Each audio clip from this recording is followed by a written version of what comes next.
सहारा प्रणाम, सहारा समय देख रहे हैं आप। आपके साथ मैं हूं पूजा शर्मा। कोरोना का कहर जारी है और लॉकडाउन 3 अपने अंतिम चरण में है। इस दौरान कोरोना वायरस पर काबू पाने के लिए केंद्र और राज्य सरकारें हर संभव प्रयास कर रही हैं। केंद्र की तरफ से समय समय पर दिशा निर्देश जारी किए जा रहे हैं और इस दौरान मजदूरों का पलायन भी जारी है। पलायन और मजदूरों की समस्याओं को लेकर प्रधानमंत्री नरेंद्र मोदी आज रात 8 बजे राष्ट्र को संबोधित करेंगे। पीएम मोदी के संबोधन से पहले सहारा समय उत्तर प्रदेश उत्तराखंड के एडिटर रमेश अवस्थी ने ग्राउंड रियलिटी जानने के लिए नोएडा से लखनऊ तक पैदल यात्रा कर रहे मजदूरों से खास बातचीत की है। आइए देखते हैं ये स्पेशल रिपोर्ट। जिंदगी इस तरह सफाक हो जाएगी क्या? भूख ही मजदूर की खुराक हो जाएगी क्या? चल अकेला चल अकेला चल अकेला, तेरा मेला पीछे छूटा राही चल अकेला, चल अकेला चल। इन दिनों सड़कों पर प्रवासी मजदूरों की कई चिंताजनक तस्वीरें आ रही हैं। उन मजदूरों की जो रोज कुआं खोदते हैं और रोज पानी पीते हैं। नोएडा से लेकर लखनऊ तक के एक्सप्रेसवे पर जहां तक नजर जाती है, पैदल यात्रा पर मजबूर मजदूर ही मजदूर दिखाई पड़ते हैं। बुनियादी सुविधाएं तो दूर, उनको पीने का पानी तक नसीब नहीं होता। पीने की क्या व्यवस्था होती है आप लोग? पीने के लिए सब रूम से ले आया था, थोड़ा बहुत वही खा के पीते हैं। वो भी रूम से ले आया था, थोड़ा बहुत वही खा पीते आता है। कुछ भी नहीं मिलता है। तो रास्ते में कोई कुछ नहीं मिलता है? नहीं मिलता है सर, कुछ भी नहीं। कोई देते नहीं? कुछ भी नहीं, कुछ भी नहीं। पानी तक नहीं मिलता है। पानी तक नहीं मिलता है। पानी आने के तो भी नहीं दिया। किससे मांगेगा आप पानी के लिए? किससे मांगा आपने? और उसमें रूम है ना, तो उसी का पास दिया था। गाँव का पास तो नहीं दिया पानी। 2 महीने से मजदूरों को घर जाने के लिए जद्दोजहद करनी पड़ रही है। मजदूरों के दलों में शायद ही कोई खुशनसीब टोली होगी जिनको घर जाने के लिए साधन मिल रहे हों। मजदूर 3 दिन से चल रहे हैं, उन्हें अभी और चलना है। वो हफ्ते भर बाद भी अपनी मंजिल तक पहुंच सकेंगे। कितना टाइम लगेगा आपको जाने में वहाँ तक? और भी कम से कम 3 दिन लगेगा। 3 दिन लगेगा।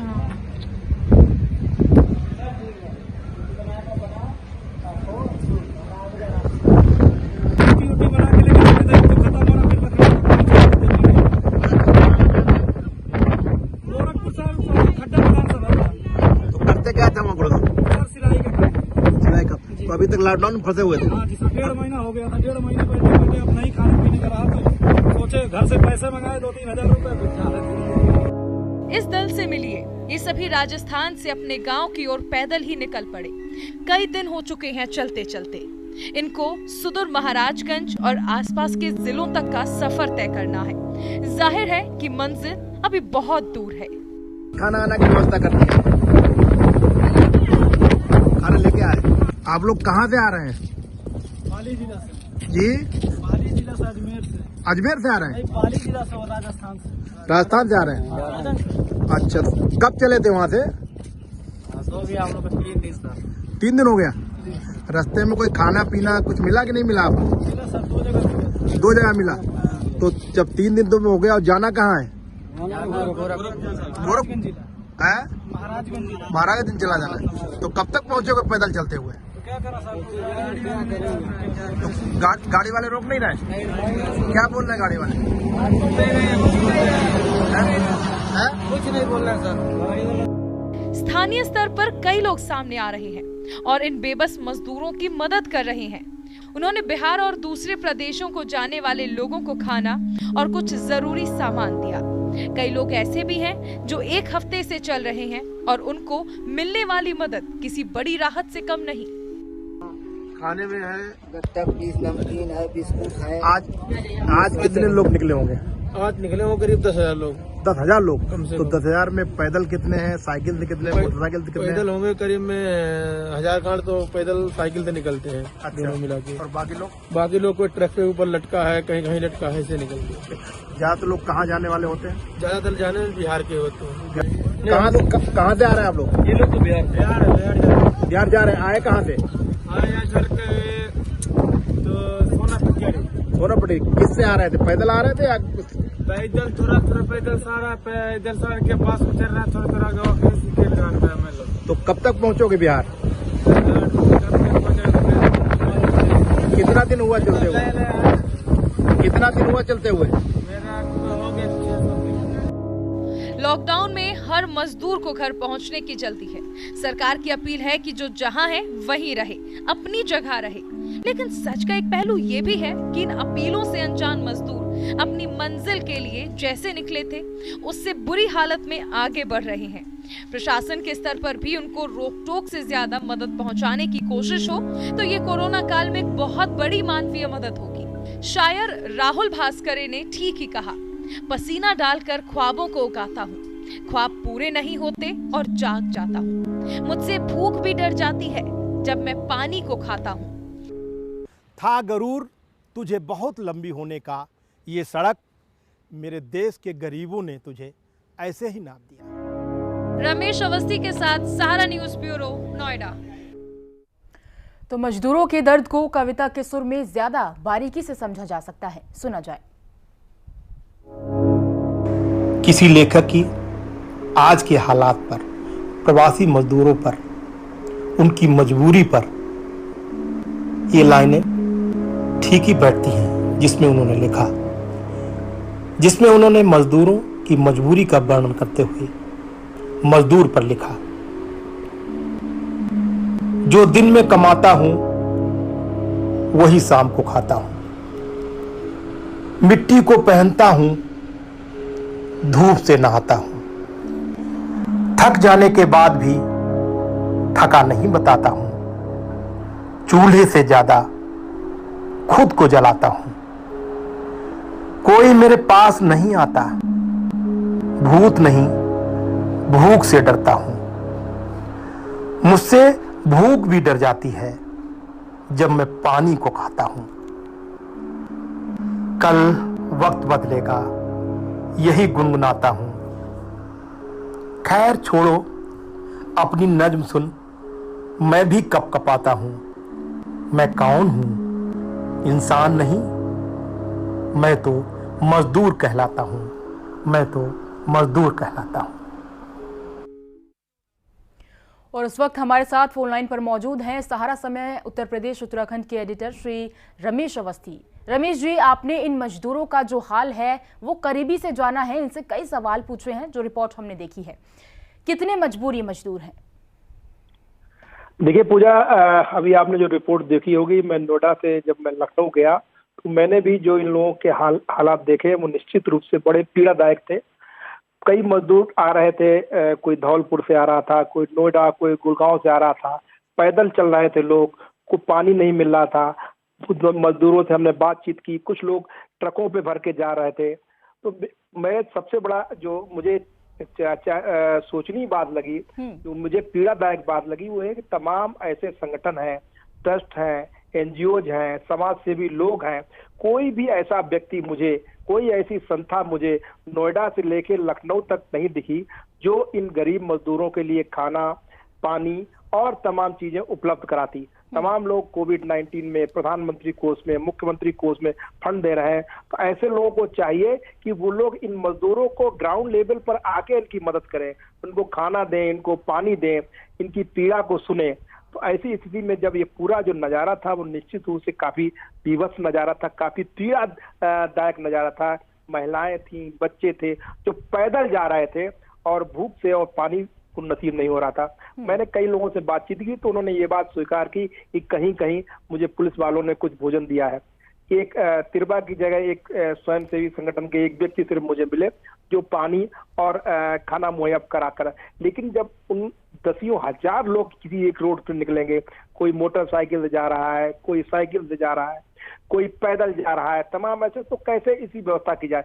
प्रशासन की तमाम अपीलों के बाद भी, शासन की तमाम अपीलों के बाद भी मजदूरों का पलायन नहीं रुक रहा है। ये निश्चित रूप से चिंता का विषय है और मुझे लगता है प्रधानमंत्री जी ने भी इस चीज को समझा है, उन्होंने भी ये पीड़ा जानी है मजदूरों की कि वो क्यों नहीं कर रहे हैं। इसलिए मुझे लगता है कि प्रधानमंत्री जी इन मजदूरों की समस्या का निराकरण करने के लिए कोई ठोस उपाय आज घोषणा करने वाले हैं ताकि इस प्रवासी मजदूरों की समस्या का समाधान हो सके। पूजा जी, रमेश जी, लेकिन यहाँ पर कारण क्या निकल कर आ रहा है कि ये लोग खुद ही निकल पड़े हैं कुछ लोग हम देख रहे हैं कि तपती हुई धूप में निकल पड़े हैं, अपने परिवार को लेकर साइकिल से जा रहे हैं, पैदल जा रहे हैं, रात के अंधेरे में निकल रहे हैं।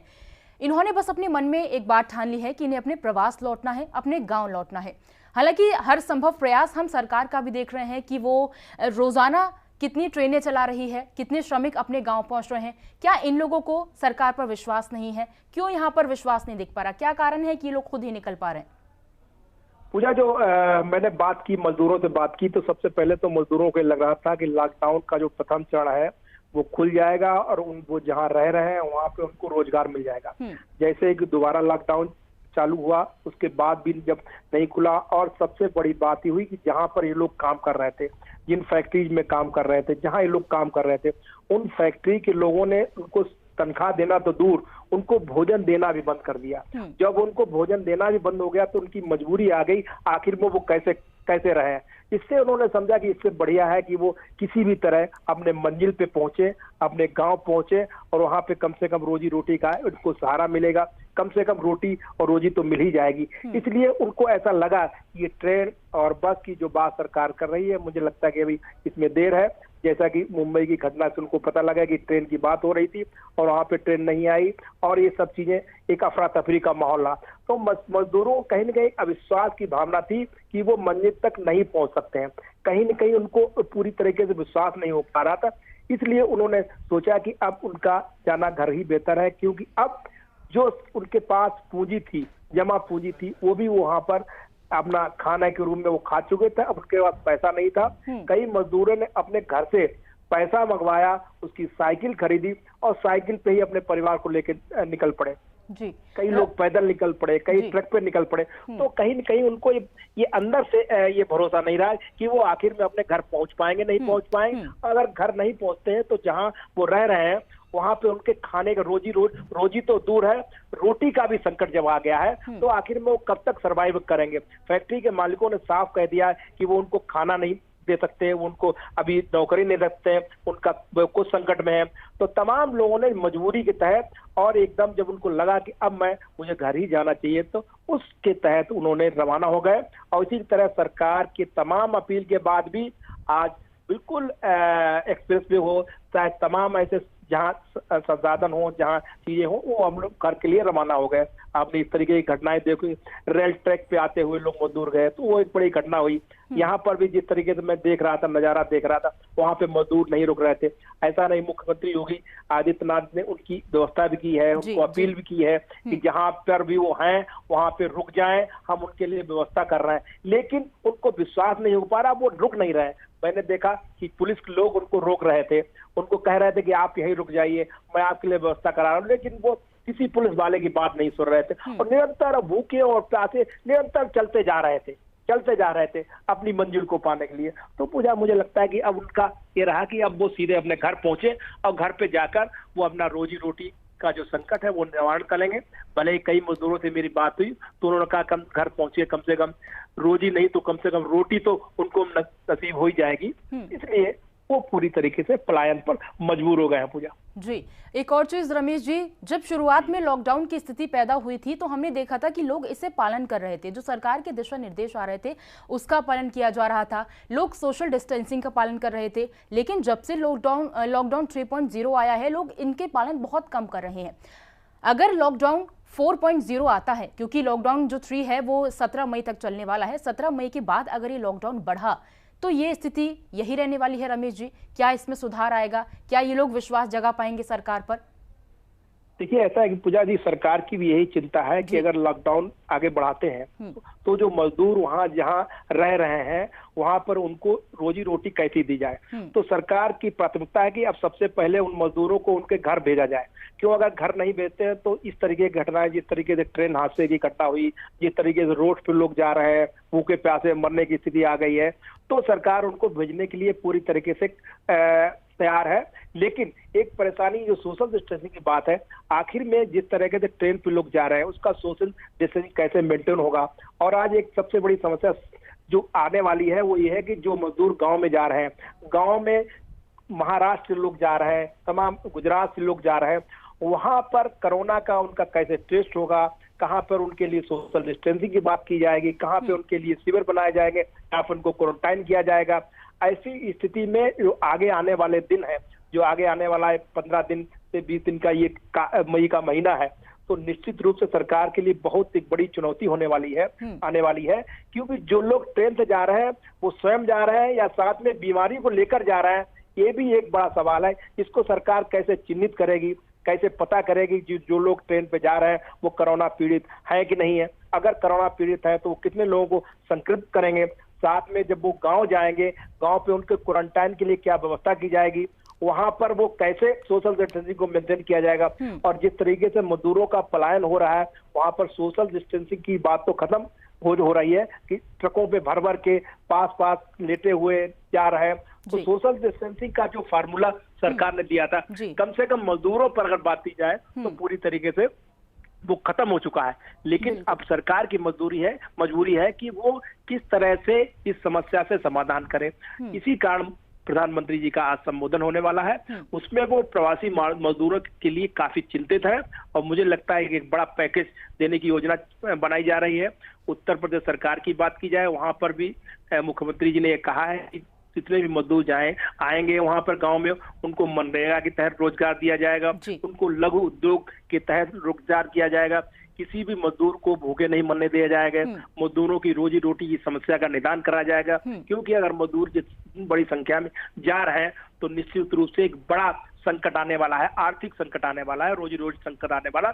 इसलिए सरकार की अब प्राथमिकता है कि वो गाँव में भी अब रोजगार उत्पन्न कराए, रोजगार दे, उनके तहत मनरेगा और छोटे उद्योगों की बात की जा रही है, जिसके लिए बड़े स्तर पर उत्तर प्रदेश सरकार ने तैयारी की है। प्रधानमंत्री जी ने भी एक बड़े पैकेज की तैयारी की है और एक बड़ी टीम के साथ, बड़े संसाधनों के साथ इस बड़ी समस्या का समाधान किया जा रहा है। क्योंकि गरीब मजदूर पलायन के साथ साथ जो कोरोना का सबसे बड़ा संकट है, कोरोना को उन मजदूरों को कैसे चिन्हित किया जाए, तब उनको गांव में प्रवेश किया जाए, ये एक बड़ी समस्या है। मुझे लगता है तमाम चीजों पर प्रधानमंत्री जी आज इस पे राष्ट्र को संबोधित करेंगे और कुछ न कुछ समाधान निकालने की बात करेंगे। जी बिल्कुल। रमेश जी, पूरे देश में इस वक्त हम देख पा रहे हैं कि जो महामारी है अपने हर एक राज्य में पैर पसार चुकी है, लेकिन क्योंकि हम उत्तराखंड और उत्तर प्रदेश की बातें कर रहे हैं तो कई ऐसी मौतें हो चुकी हैं कोरोना की वजह से। जो लोग बहुत दुखी हैं, उनके परिजन बहुत दुखी हैं, लेकिन दुख बहुत होता है जब लोग भूख से तड़प के मरते हैं। जैसी स्थिति इस वक्त हम देख रहे हैं ये कि लोग निकल पड़े हैं अपने घर वालों के साथ, भूखे निकल पड़े हैं और इनमें से कई ऐसे लोग थे जो भूख के कारण जिनकी मृत्यु हुई है। तो चिंताजनक स्थिति बहुत ज्यादा है और दयनीय बात भी है ये सरकार के लिए।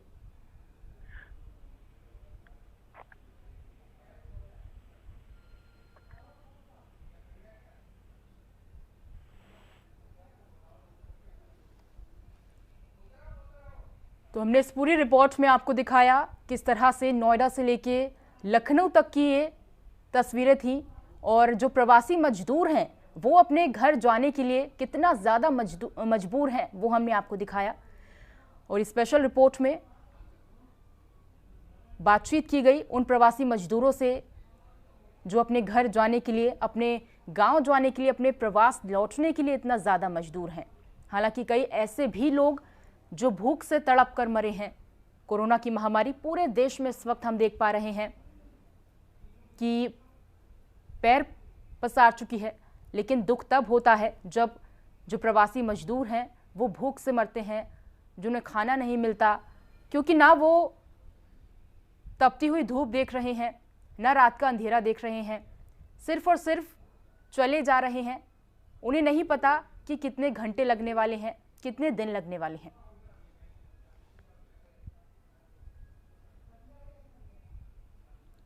तो इस पूरी रिपोर्ट में हमने आपको दिखाया किस तरह से कोरोना का जो दर्द है वो पूरी दुनिया में है, लेकिन जो ये मजदूर हैं उन्हें कितना दर्द है इस रिपोर्ट में हमने आपको दिखाया। इसी के साथ मुझे दीजिए इजाजत। सहारा प्रणाम।